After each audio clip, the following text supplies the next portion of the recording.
Welcome all. Okay, we have a minute till we start. And in the meanwhile, would you like to use the chat window, just type in where you're dialing in from today, please.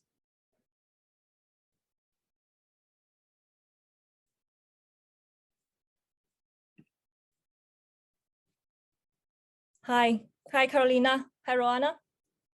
Hi, Neil. Okay, from Link. All right, okay, that's not the question, but thank you for letting us know. All right, from US, Philippines, Bangalore, Poland. Wow.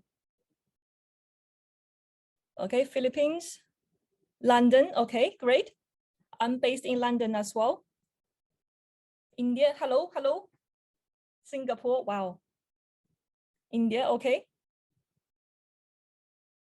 Beautiful. Okay.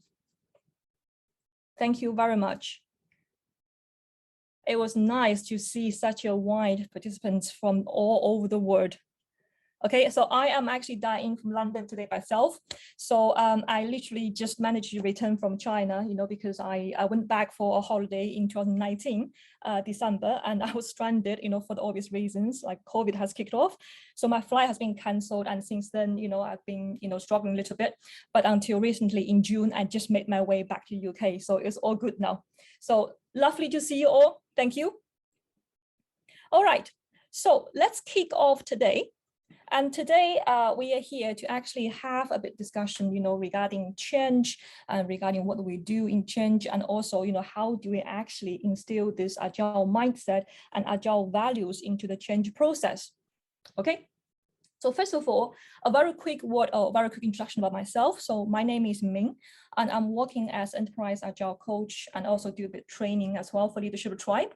And with regards to Leadership Tribe, so we are we actually provide fully accredited training services in Agile. And alongside that, we also do consulting and then coaching services. So what we're trying to do is mainly to empower the individuals and businesses to actually help them to design and implement, those sustainable changes. Okay, pragmatic and sustainable changes. And we are really passionate about agile ways of working. Okay, and this is where we want to use agile ways of working and use agile mindset to actually helping other people, helping other businesses to enable them to actually improve their performances, build their capacities, and also deliver measurable result. Okay, so this webinar is actually part of our effort to work with the people in our tribe. So that including, like leaders and coaches in the industry, and to share, our collective wisdom and to create a learning platform so that we can support each other in our continued growth. And also to hopefully, to build high-performing individuals and organizations from there. And this is part of our effort to actually give back to the community as well. So this is just very quick word about who we are, what we do. All right, so about today, we are having a Zoom session. And for this, so there's a couple of things I want to mention before we enter into the session. So first of all, this is an opportunity for us to learn together. Okay, so it's not about me, standing here and then give you a bit me, but also about you, telling me and telling each other what do you think about some points. So I do anticipate, you all to participate and you all to join so that we have a very engaging and interactive session. All right, so if you do want to, if I request you to type in something, then please use the chat window. And in the chat window, you will notice that you can select both panelists or attendees. Please select both. Okay, so that means not just me and my co-facilitator here, Chitra, can see you, but also all the people who are attending this webinar can see you as well in terms of like what you have provided and your responses, to certain of the questions which we've been discussing a bit. Okay, so this webinar is being recorded, and this deck, I believe the link of the deck will be provided to you after the training as well. So don't worry about, like taking stuff down, because all the information will be with you after the session. Okay, so this whole session will be taking around 45 to 6 minutes, and I would hope to leave some time for Q&A, but sometimes, depends on discussion, we might not be able to do that. And should that be the case, don't worry, drop us a line. Okay, if you do have any questions which you would like us to provide some ideas or insights, then, my co-facilitator Chitra will be able to drop you a line in terms of how to contact us. Okay, so are we all good to move on? Okay, excellent. All right. Thank you. Thank you. Okay, beautiful. All right. So here we're talking about change. So let's take a look about change. Okay. So when we talk about change, we talk about change at different levels. Okay, so let's start talking about change at organization level, and then we'll move on to the individual level as well. So if we talk about change at an organization level, okay, according to my understanding, we're looking at least two different aspects. First of all, we are looking at the tangible side. So the tangible side would actually include, the technical changes, the process changes, business changes, infrastructure changes, so on and so forth. Okay, so this tangible. And also that including something which is intangible as well. That's the human side of change. Okay, and for that, let me ask you a quick question. I have got a poll question here. So in terms of the change at organization level, which aspect do you think is more challenging? Is it the tangible side or is it the intangible side? So here I'm launching a poll, okay? And I'm going to give you a very quick 30 seconds. So please use your vote button and let me know what do you think.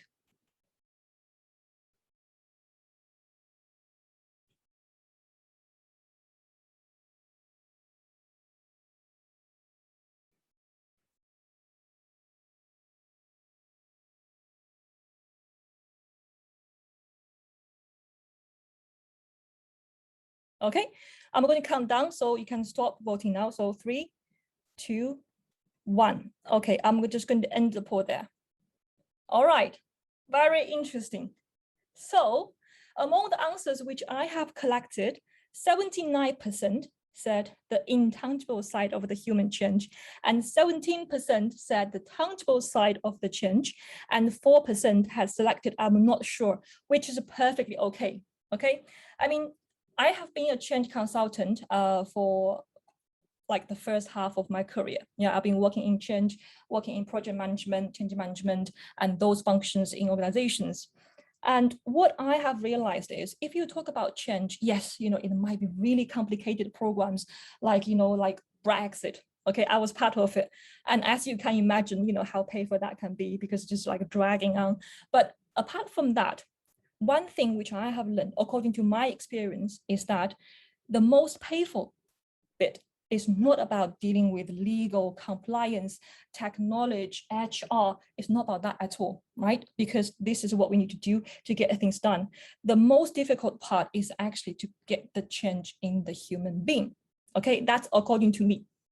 Okay, that's according to me. So this is something which I have gathered from my experience. So now let's have a look at this. So we know that, okay, regarding change, we have got like different parts, and then the human bit is slightly more difficult.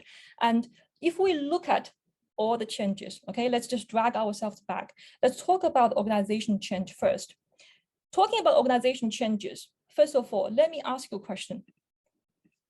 Why? Why do organizations change? Can you just use your chat window, just quickly provide me some examples of why organizations need to adopt change, please?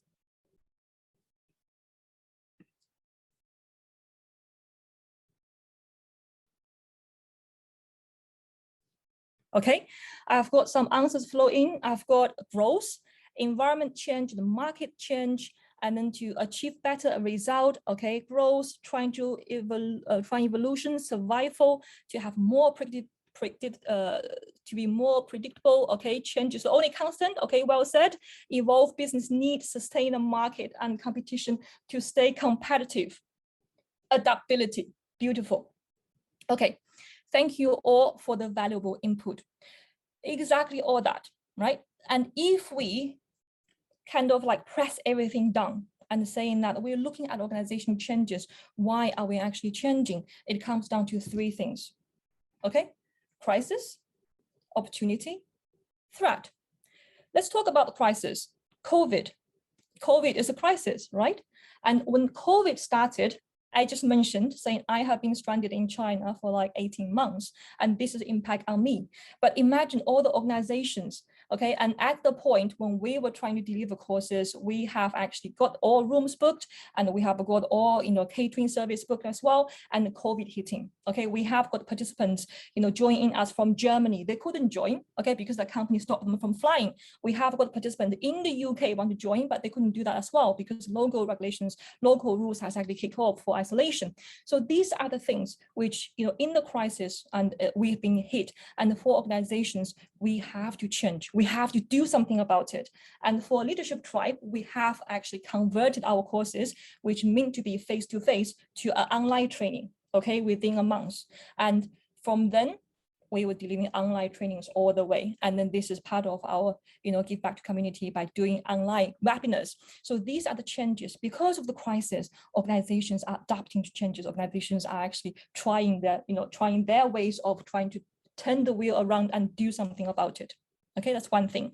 Another thing is about opportunity.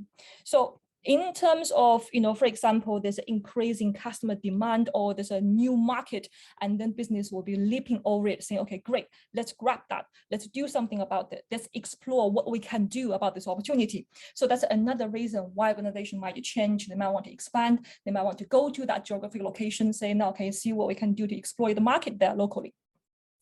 And also the other one is threat. In terms of threat, what we're trying to say is, for example, you have got competitors, yeah, and your competitors were trying to intrude your market, and that can create a threat. Yeah, and also recently I've been watching the news, and it was BBC was actually talking about there's a shortage of timber, right? Basically, it's the type of wood, and then which leading to the a shortage of supplies, to the building industry, right? Because they need the wood to build houses and stuff like that. So these are the threats which we're looking at, which again, organizations have to adopt, right? Have to change, because we don't have the material. What can we do? What else can we use? What are the supplies? What are the substitute which we can use? So those are the things why organizations change. And especially someone has mentioned a great point about VUCA. Yeah. So VUCA stands for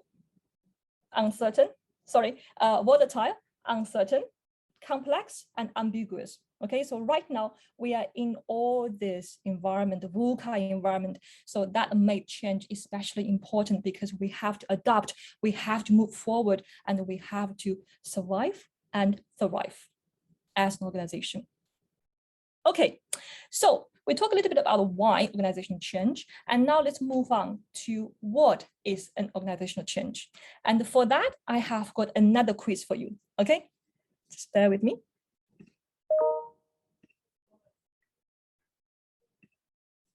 Okay, here I'm launching the change.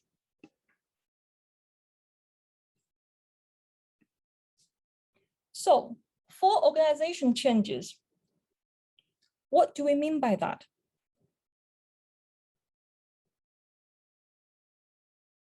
Have a read through and tell me what you think.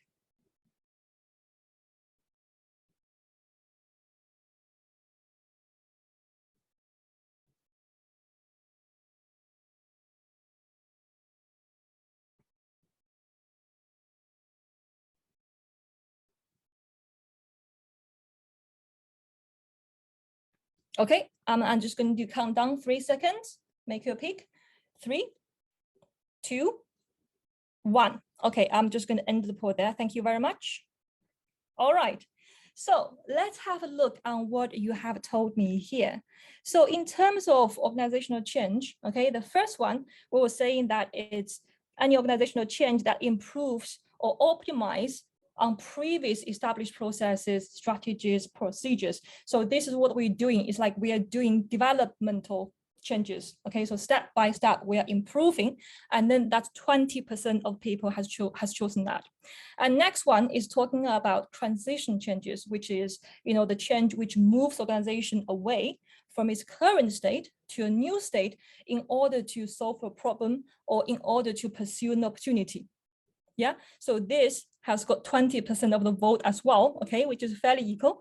And the last one is about the transformation change, which is the changes literally, change the culture, the value, or the operations of an organization fundamentally. And I've got 14% of that.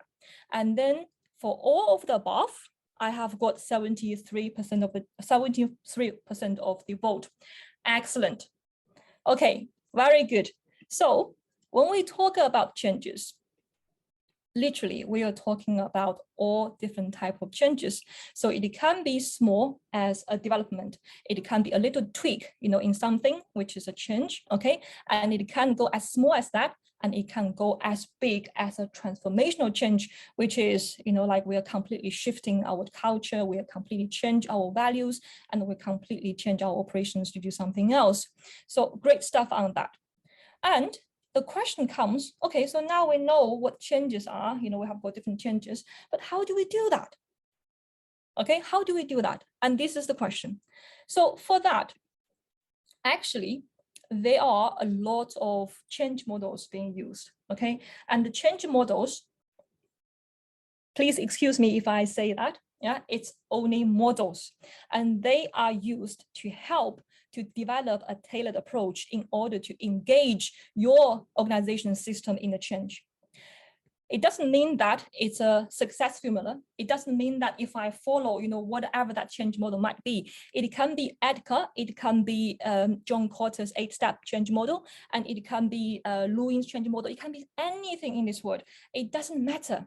But how does it going to help you? So it's context-based. Given that which, it's important for us to have that awareness of what that model actually tells us, of how we can imply, how we can use the model to serve our purposes, okay? And that's what I mean here. So let's have a look on this ADKAR model, because this is one of my favorite model in terms of helping implement organizational changes. And obviously, this can be used for individual as well. If you want to implement changes for yourself or for a friend, you can use the same thing. But generally speaking, for organization, this is very popular. So let's have a look on that. So basically, when we talk about ADKAR model, okay, it's basically 5 stages, yeah? So one thing I like about this model is like each step has got its specific goal in terms of like objectives, in terms of what it's trying to achieve. And it's also a linear process, which means it can be used for planning purposes, how I'm going to implement the change, also for diagnosis as well. So if something is not right, okay, where are we now? Let's look at the process. Let's find out where things go wrong. And this is why I like about ADKAR model. Yeah, one of the reasons why I like about it. So let's have a quick go through of what these steps mean. So the first one, ADKAR model, stands for awareness. Yeah, so that's the awareness for the need of the change. So this is where, for example, if you're trying to implement a new software, yeah, and this is where if people are aware of the change, sorry, if they are not aware of the change, they will be like, oh, not again, they're doing this to us again. No one told us about this. And it's just going to be a waste of time. And this is going to be their reaction because they don't even know what's coming that way. However, if you change this, right, if you provide them awareness, and if you have actually made them say not very clear path in terms of this is what we're doing, and by telling them, and the reaction can be completely different. So they will be like looking forward to it, really excited. Okay, so this is coming in our way. When is this going to happen? And how will this impact me? And then am I going to, be trained, on this new tool or new platform? And they will be excited and look out for this kind of things. So awareness, okay, that's the first step, and which is very important as well. And so once you have the awareness, you need to help them to create a design to support and participate in the change. Okay, so that's the second stage of the design. So, okay, basically, if people are looking forward, if they really, have got a design to use this, they will be looking forward to it. On the other way, if they don't have the design, they will be less likely to participate. So what they will be like saying, I'm not interested, what's in it for me? I don't see any relevance, to how this is going to help me doing my job. And no, thank you, but no. People will be like that. And it's very interesting for the design part because people actually, they would support a change or resist a change for different reasons. Okay, completely different reasons. I still remember when we were rolling out this new system, And I was speaking to a lady who is actually a user, and then and she was talking to me, and I asked her, so how do you feel about this, you know, like a user, from your user perspective? And she actually told me, I don't like it. And I was like, okay, how so? And guess what she told me? She said, can you imagine a platform in the background color of purple? And I was like, so are you saying you don't like it because the background color is purple? She was like, yeah, can you imagine it? How crazy is that? And I was laughing my head off because that really surprises me. I was anticipating she to tell me something completely different. You know, it's going to be the functionality, it's going to be something, but it's the color. All right, it's the color. And this actually made me jiggle all the time when I think about it, because that made me understand people can really, you know, don't like something for various reasons. And that's okay. Okay, we might not be able to cater everything for everyone, and that's okay, because what we're trying to do is we're trying to do our best to make them aware of what is in there for them, to help them to create the design, you know, for supporting us or supporting the change or implement the change for us. Okay, so that's a design. So once you have got awareness, you have got the design, and the next step is to actually help people understand how they're going to use how they're going to use this new implementation of the changes, stuff like that. Because only by knowing something, right, they will be able to do something about it, which is ability. So give them the knowledge, tell them saying this is what you need to do, and give them the training, and then telling them, say, okay, this is the people you need to go to, like the champions in the organization, so that you can refer to them if the training, you know, if there's anything didn't cover to the training, so on and so forth. So you give them the knowledge, and be very, very careful, because knowledge sometimes seems to be the stage where organizations engage the change in the first instance, right? Have you been in places where, you know, there was an email dropped into you saying that, okay, you have to attend this training on this date, and without even knowing what is it for? I have, okay, and I absolutely hated that. So be very aware of that. So knowledge, and then help them to translate that knowledge into ability in terms of actually doing something, in terms of actually implementing change. And then the last step is reinforcement, because people are actually, people's brain are actually wired for habits, right? We are all animals of habits. And that's why sometimes for us to change a habit can be difficult, right? For me, it's like you're rolling a snowball uphill, okay? Until you over the hilltop, you have to keep on rolling. So this is how I understand in reinforcement, is because you have to, you know, help them to enforce the changes, to sustain the change, and then, you know, otherwise they might roll back to the old way of working, which is not exactly what we want to see. Okay, so this is just a very quick introduction of the ADCA model. And you know, like there are different models, as I've said, and that's okay, but have a broad awareness of what those models are, how can you use them, and how they can serve you for your context and for your purposes, okay, and customize them. All right, so we have talked a little bit about organizational change, and I would like to mention a little bit about the individual change, or the change at the human level as well, okay? So if we look at the change at the human level, one question I have is, first of all, let's use the chat window. Let's test this out. As human beings, do you like change? Yes or no? Do you like change? Yes or no?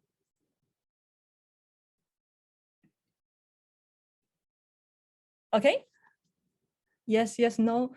Okay, yes, I like change. I initiate myself. Yes, depends. Yes, yes. Okay, mixed reactions. Yes. No. Okay, it depends. Okay, it depends on the change. Okay, excellent. Thank you very much. Change is hard. Thank you. All right. Thank you for your valuable input. So it's quite interesting, right, when we look at it, because people seem to have very diverse ideas of, am I a person who is pro-change, or am I a person who doesn't like change at all? And that's perfectly okay. Okay, that's perfectly okay. So what we're trying to understand is, I mean, like the changes can be obviously like contact-based as well. You know, it can be, I think I would love a change if I'm winning lottery. However, I wouldn't enjoy a change so much if another lockdown happens. Okay, so it's similar, so I understand what you mean. But basically, in workplaces, if you ask people saying that, okay, in the professional setting, would you like change? Do you like change? And I think there was a research being done and saying that, like in workplaces, do you prefer change? And the answer is quite evidential that people don't enjoy change. Okay, and this is why they have got people, I think 30% of the people actually said, yes, I like change, I'm pro change, I would like to do something, experiment. And then the rest, the majority of them actually said, no, we don't like change. We have already got enough in our plate. We don't want to get involved in anything else apart from what we're already doing. Thank you very much. So let's have a look. And if we're saying, okay, we like change or we don't like change, that's okay. And in professional settings, there is a reason, okay, like people, why we actually resist change. Or let's say even in a personal life as well, saying that why we actually resist change. So I have got the last one here, okay, I promise. So it's the last poll of the day in terms of why do you think people resist change? Okay, and this is a multiple choice, so you can pick whatever you think the reasons are valid. And I'm going to give you another 45 seconds so that you can make your pick in terms of what are the reasons do you think that people actually resist change.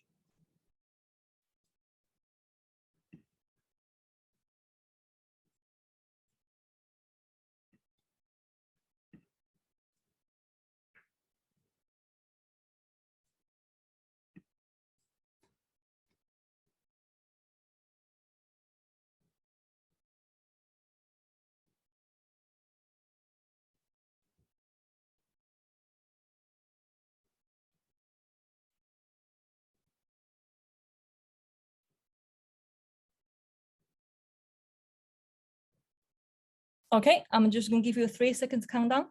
3, 2, 1, and I'm closing the poll. All right, thank you very much. So having a quick glance of the poll, I think it's fairly divided in terms of what people think.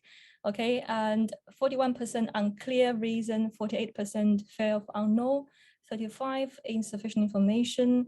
Okay, 50% preferring to stay in comfort zone. Okay, and then 20%, okay, and low engagement, poor communication, human nature, other, and then 39%, so almost 40% of us said all of the above. All right, so thank you very much. So we all know that, right? As human beings, there are different reasons like why we resist change. And as I've mentioned in my example earlier, it can be various other reasons. And sometimes we don't even need to justify, okay? We just don't like it. Thank you very much, okay? That's enough for the day and no more changes, and which is also okay. However, let's have a look on this, change at individual level. So we know a little bit about why people why people resist change, and that's okay, right? And as I've mentioned, human beings, we like our habits, we like our little comfort zone. Sometimes it depends that it might be hard to push people out from their comfort zone to actually try something different.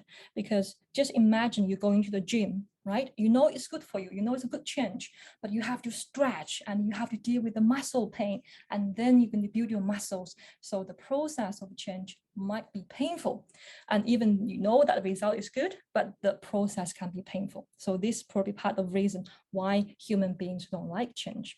Oh, some of us do. Okay, that's a different story. Okay, so when we talk about changes, before we go into that, okay, for us to understand change, we actually have got quite a few different models. I have listed here Kubler-Ross. Kubler-Ross is one of the most popular models to use to understand, the journeys which humans go through as they experience some change, or they call it unpleasant sort of like experiences. I'll come to this in a bit, but at this point, I would like you to be aware that they are different models. Okay, again, this is for your information, so please go away and explore other changes, other models for individuals in terms of how do we actually understand their journey. We have got Kubler-Ross, which I'll come to in a bit. We have got William Bridges' model of change as well, and there's a Virginia Satir change model, and there's lots of different like scarf model, ad theory, trying to explore a little bit. Okay, it will help you to understand a bit more. So as I've mentioned, one of the models which I use a lot and which I think really worked, or which I actually resonate well, is the Kubler-Ross model. So I actually provided a little graph here. So this represents the 5 stages of change.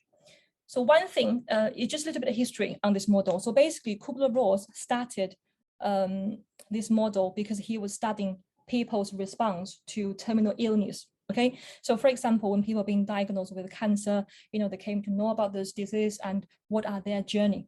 So when they know, this is going to happen, how are their journey going to be like?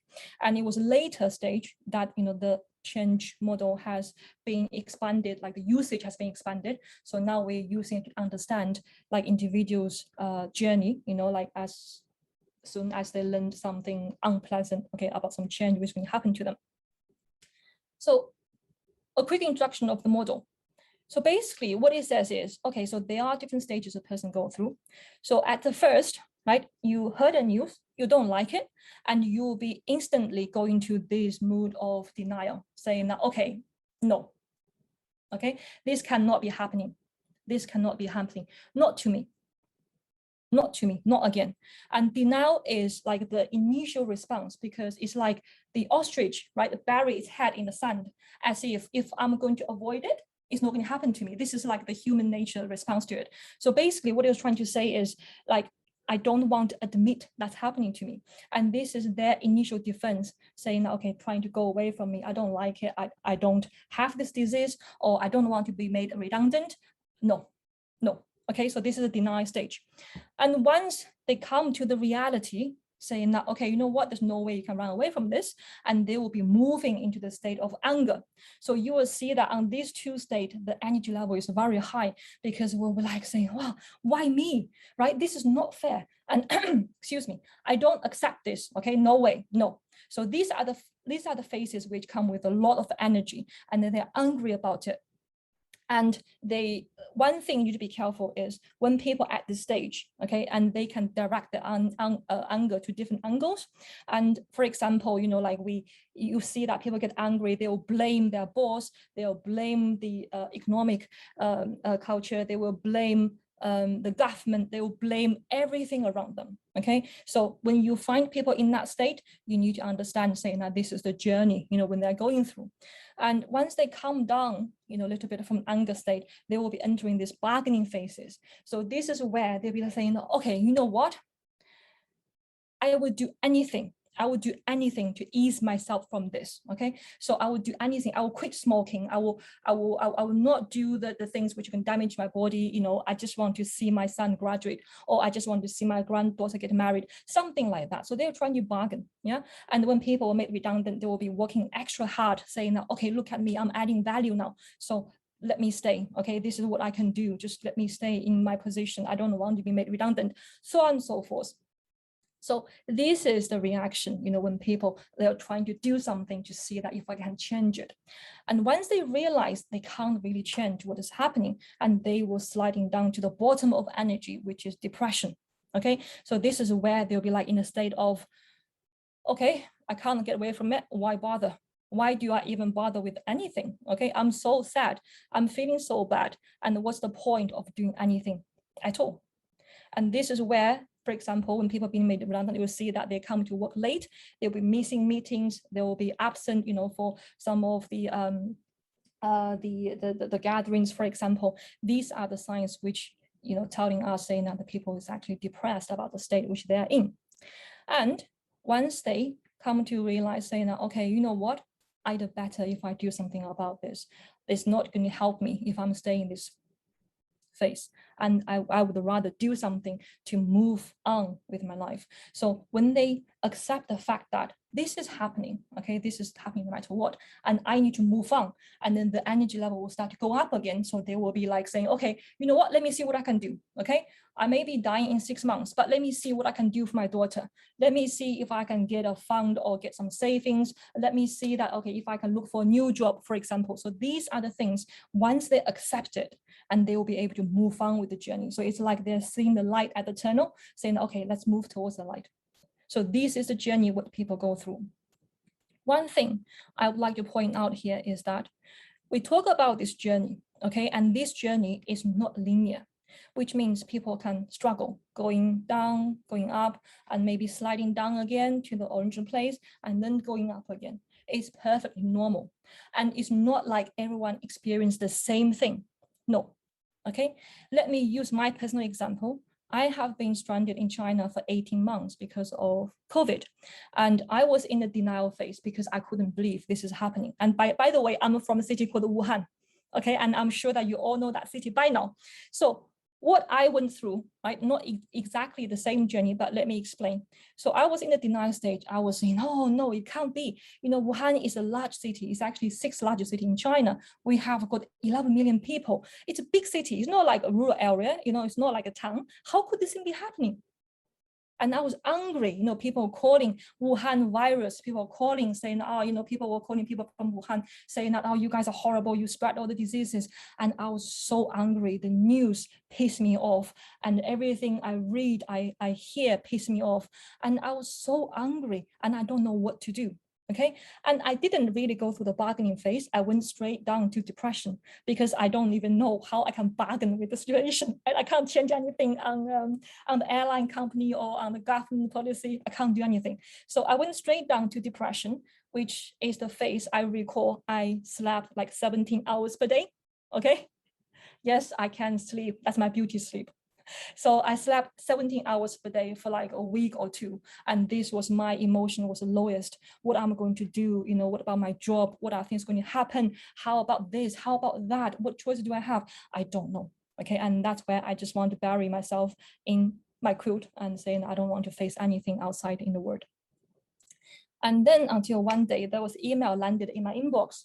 Okay, Ming, we need to do something here. We need you to help with this objective. We need to do something. I was like jumping up all of a sudden saying, what have I been doing?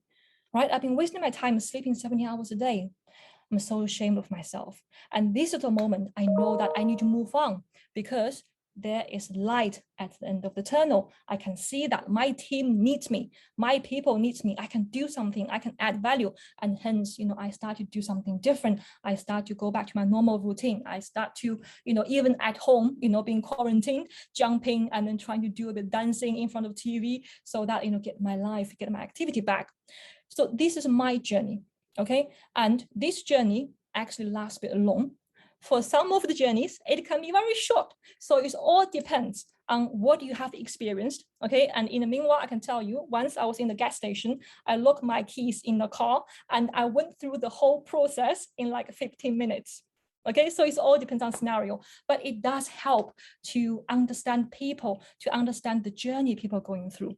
Just imagine, right now we're in COVID. We are all going through the same journey, although we might in different phases of where we are. So speak to our colleagues, understand where they're coming from. If they're not feeling well, if they're angry, if they're doing something, trying to get a bit understanding of what they are going through and how we can help them to move them forward, to move them towards the phases of acceptance where we can all do something together. Okay, so help them. And then by helping them, you need to find out what's going on with them first.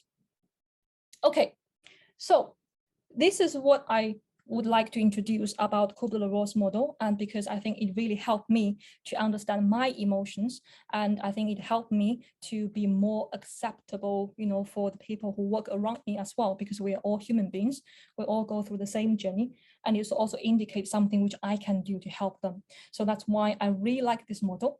Okay, but take this, understand it, trying to understand with other models as well and see how they can help you. So this is my advice, to understand the change at the human level. All right, so we have talked a little bit about the changes at organization level. We have talked a little bit about the changes at the individual level. And now let's look at it. So we understand change, we understand the why, we understand how, we understand the what. Now let's have a look on this. Understanding the models is one thing, and understand the change is one thing. And then how do we actually, you know, bring this all together? So we are trying to, you know, underpin a real and sustainable changes, and with agile mindset and agile values. So if you look at Agile values, okay, do we all know what Agile values are, the 4 core Agile values? Anyone from the Agile world by any chance? Yes, okay. Okay, Kathy said yes. Anyone else? Beautiful. Okay, so we have some people here in this webinar actually. Oh, we have a lot. Woo, look at that. So excited. Thank you. Thank you very much. Okay, thank you. Okay, so when we talk about Agile values, what are we talking about? We're talking about individuals and interactions over process and tools. We're talking about working software over comprehensive documentation. We're talking about customer collaboration over contract negotiation and responding to change over following a plan. So if you look at all these 4 core values, what is it actually telling us? What is it actually telling us? It's actually value the human beings, okay? Value the human beings. So this is the part which I would like to highlight as well. And especially in this difficult environment which we are in, how important it is for us to understand human beings and to actually value what they're doing, okay? And another thing is, if you look at it, instead of all the frameworks, instead of all the management to-dos, like everything we just talked about, ultimately it comes down to human beings. Because if you look at any changes, who are operating them? Please don't tell me AI, okay? I do not accept that answer, because even AI, that was designed by human beings. Okay, I'm sorry, but ultimately, it all comes down to human beings. So this is why it is very important for us to value that, for us to understand that, and also trying to appreciate that as well. Yeah. One thing which I have always said is, don't assume unless you are assume good intention. Okay, some people has attended our trainings, you would understand what I mean. But here, let me quickly explain. So sometimes I heard people describing to me, saying that someone has been horrible. Someone has been doing this to me and he is a horrible person and I don't like working with him. I've been working with people like that and they tell me saying that this is something which they don't enjoy. And if I ask them why, they come to this conclusion that they don't like work with that person, and they would telling me, say, oh, they did this, they did that. And then ultimately it all comes down to assumption. They assume there's something behind the behavior. They assume this is what they're trying to do, purposely pissing them off.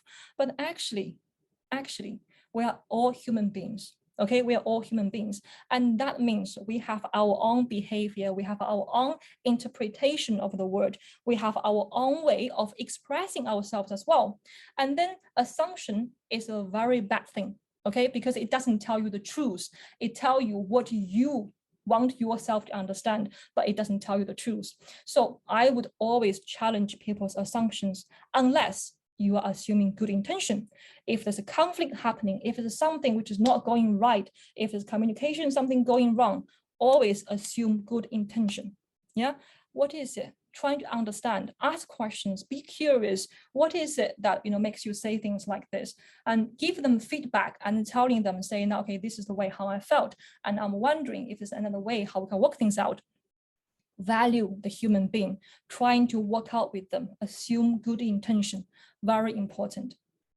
Okay, and bringing us back to this underpinning real and lasting change, and what we're trying to, this is what we do as well, okay, because we believe in Agile and we're trying to provoke it like Agile mindset in terms of working. So if you look at this, we have got the 4 pillars in this: self-awareness, global listening, nonviolent communication, and servant leadership. Again, all these 4 pillars are actually evolving around human being. As a human being, okay, are we aware of ourselves? People might ask, what does self-awareness mean? Okay, let me quickly explain. Self-awareness is about understanding ourselves, right? It's understanding how we behave, understanding the way how we react to certain things, and understanding our strengths, weaknesses, our values, principles, and all these kind of things. Why is it important? because by understanding ourselves, and we will be able to understand others better, we'll be able to socialize, we'll be able to collaborate with others better, okay? Because everything starts with self-awareness. Only when you become knowing of something, you have a choice to change it, okay? I hope I still make sense. Only by you aware of something, knowing something, and we have the choice to change it. You don't know what you don't know, okay? If you don't know about something, you can't possibly change it, right? And only when I know that I'm not, say, for example, a good driver, I can actually go into driving lessons, I can actually do something to change that. So self-awareness is the starting point of everything. It's a starting point of change ourselves. It's a starting point of work better with other people, and it all starts from yourself. All right. Moving on to the next pillar, which is global listening. So this is quite interesting. I previously has provided a webinar on listening, and I think listening alone. So if you are interested, please find out. I think that the website was recorded and then uploaded somewhere. You can ask our colleagues here. And what I've explained in that is listening is actually probably one of the most important tools, for any team workers, managers, leaders, okay, at least I would say. And please bear in mind here, I'm referring to listening. I'm not referring to hearing. Okay, completely different. Listening does not equal to hearing, completely different. When I talk about listening, I would like you to think about the terms.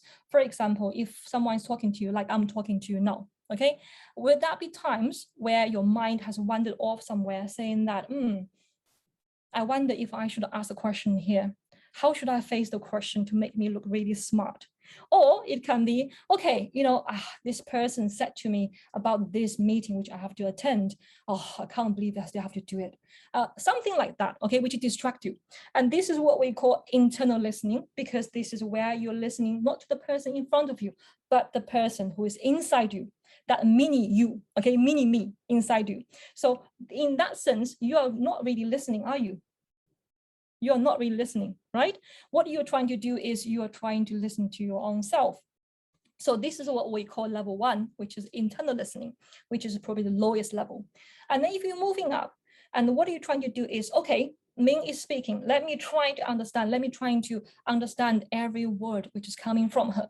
And then you are focused and you just, don't listen to any noises outside, but focused on listening to someone who is speaking to you. And this is what we call the second level of listening, named focused listening.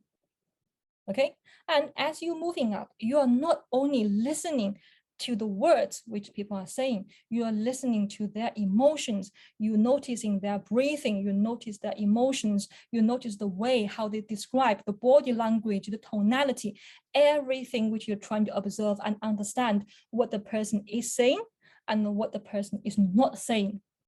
Okay, and this is the ultimate level which we need to go to, which is level 3, called global listening or environmental listening.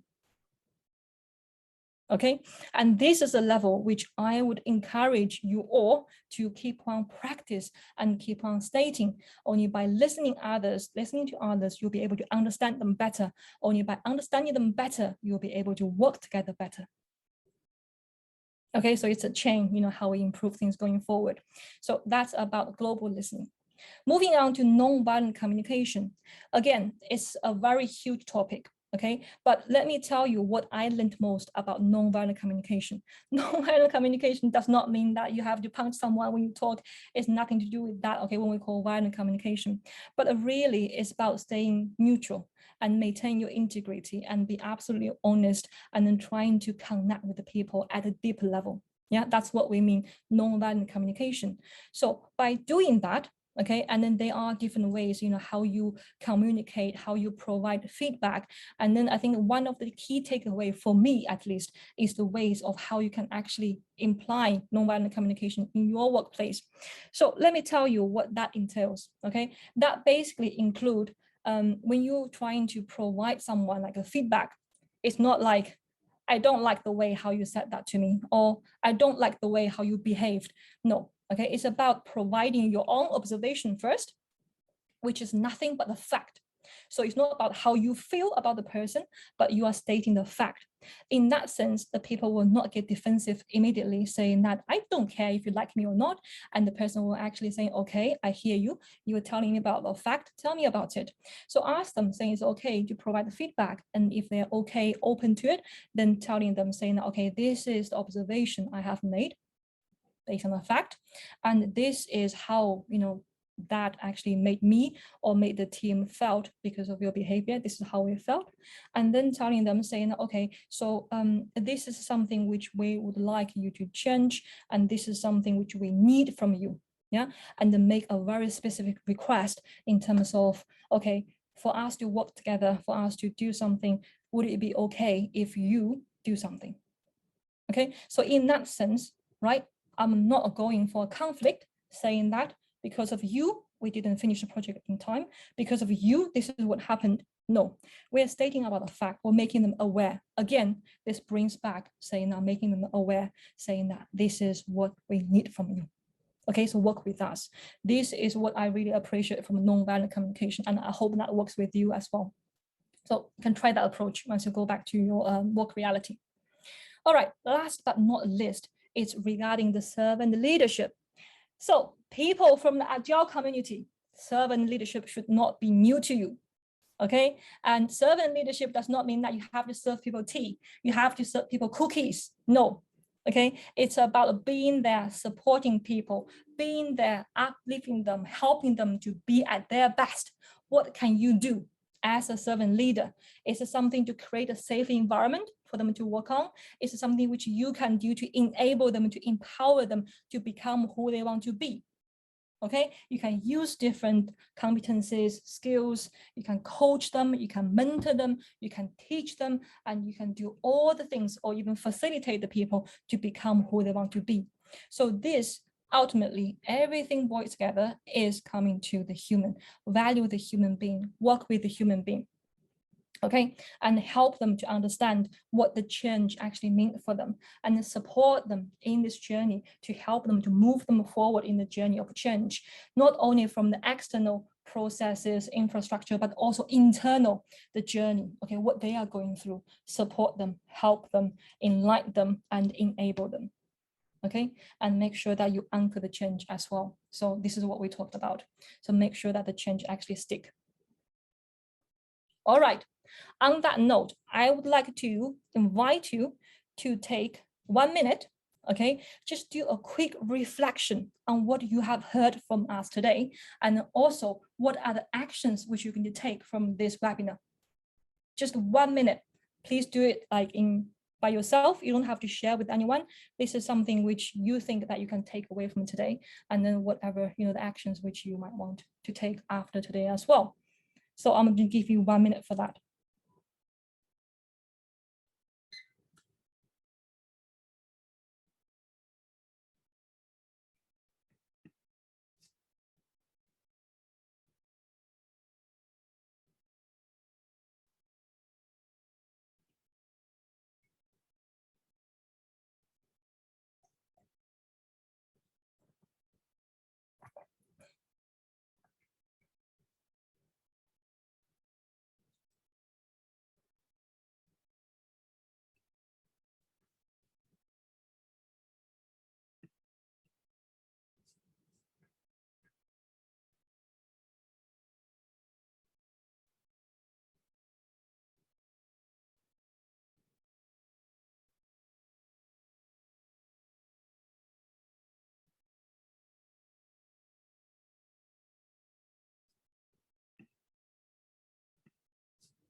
Okay, thank you all very much. That's your 1 minute, as I promised. Okay, so there's some final thoughts which I would like to share with you.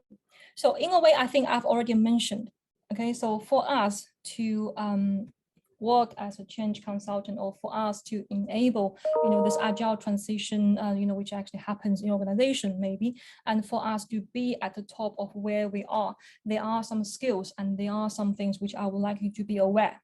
Okay, so let me introduce you to this in terms of, okay, so I'm great. I know all the change models. I know what are the tactical things, strategic things I need to do when I'm trying to implement Agile Transition or when I'm trying to enable my teams.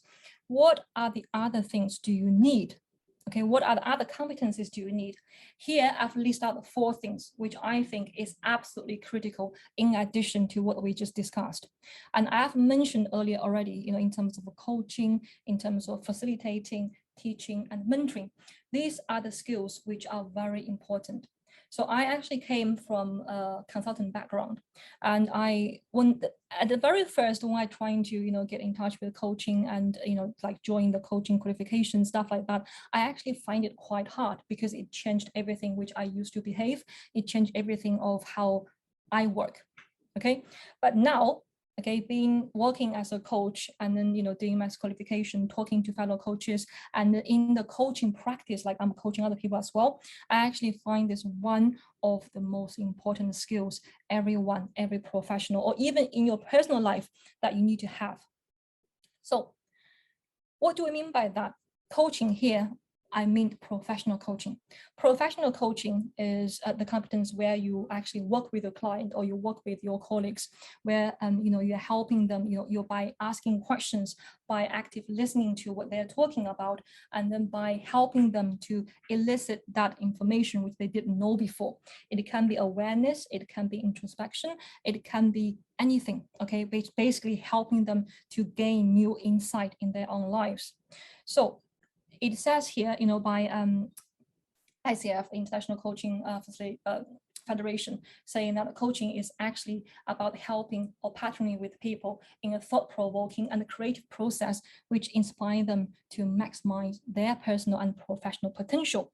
So it's a lot of skills which you can do in that. And in our alumni and in our LinkedIn pages, we actually posted a number of things for you to download.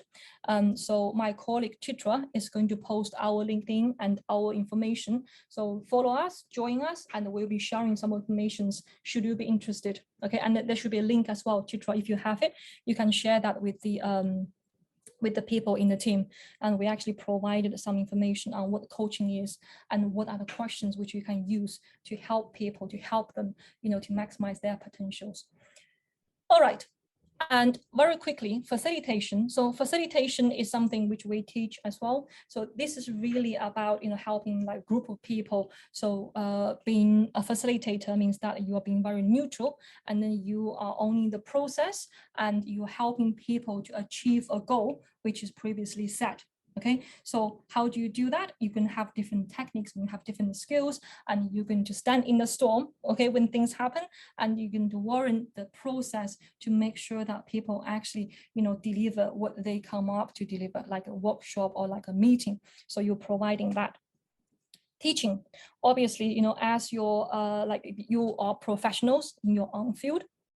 As you become experienced, you can provide, this information, you can impart your knowledge, you can impart your skills, and you can impart your perspectives to the other people to help them to grow. Okay, so this is about teaching.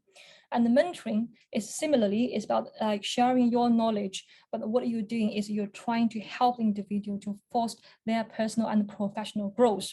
So a mentor is generally someone, who is probably the expertise in the field, and which the mentee will actually approach whenever you have got a problem. Yeah, saying that, okay, I've got this issue, and the mentor will be able to share experiences and share their insight in terms of what are the options the mentee can actually pursue. Okay, teaching is different from that perspective, because teaching has got objectives, like I'm here to teach you something, and I'm going to, hit all the learning objectives, and that's it, that's my job done. Teaching, passing on information. Okay, mentoring is like slightly different relationship in comparison to that. All right, I'm just right on the clock. So sorry, I don't think today we'll have time for Q&A, but if your Q&A is very urgent, please do reach out and we will do our best to help you. And with that note, a very, very great thank you for joining us today. It has been absolute pleasure to see all of you. Okay, please take care and have a lovely weekend. And I look forward to see you on some other occasions.